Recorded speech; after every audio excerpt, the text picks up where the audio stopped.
Okay, we have new details now about a death on the set of the reality TV show Love Island USA.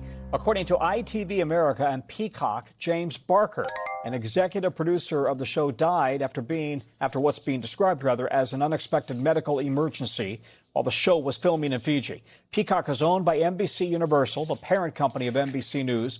Barker has been with Love Island since 2020. He died at the age of 40. The show, by the way, just premiered its 8th season this month. It's a real-time dating competition that releases new episodes almost every day. NBC's Chloe Melas joining us now. Chloe, boy, what a tragedy, and he was only 40. What more have you learned? That's right, Tom. So this happened last week, and according to Peacock and Adam Roth, who is the partner of him, they both say that it appears to be a tragic accident, some sort of medical emergency, but we don't know any other details. Here is what Peacock has said to NBC News in a statement. They say he was a beloved and greatly valued member of our collective family whose kindness, talent, and dedication left an indelible mark on all of us and everyone who had the privilege of knowing and working with him.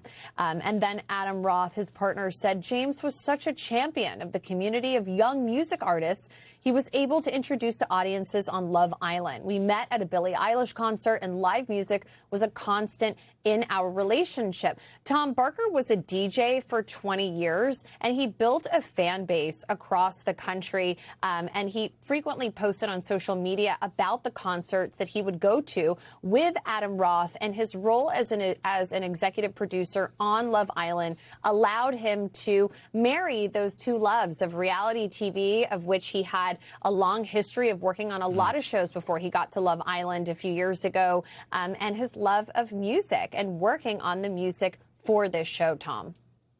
You know, I think viewers and all of us are this way, right? We see a show and we only think of the characters who are on television. We don't think about the people behind it who are really the ones who make it happen, right? The executive producer, the producer. How is the show going to honor him?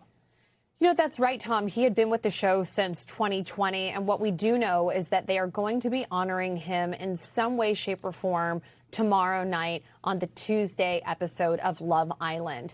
He was somebody that rose through the ranks of Love Island. He held various roles until he's reached the top as the EP of post-production and other elements of the show. And just like you said, Tom, just like we love and get to know the executive producers and the producers of this show and all the shows that we work across, it's the same in reality TV. You hear so often that they talk about these shows as a family. They spend so much time together. It's like being part of a team, like sports team, right? Like you guys are together always. And so obviously this is very hard on everybody that works on that show. But what is interesting is that this did happen last week. And I've been talking to fans in this building today who say that they hadn't heard anything about it until now. So the contestants haven't even said anything about it on the show, which you said is filmed daily and airs almost live every day. Yeah. Chloe Melas, thank you very much. We thank you for watching, and remember, stay updated on breaking news and top stories on the NBC News app or watch live on our YouTube channel.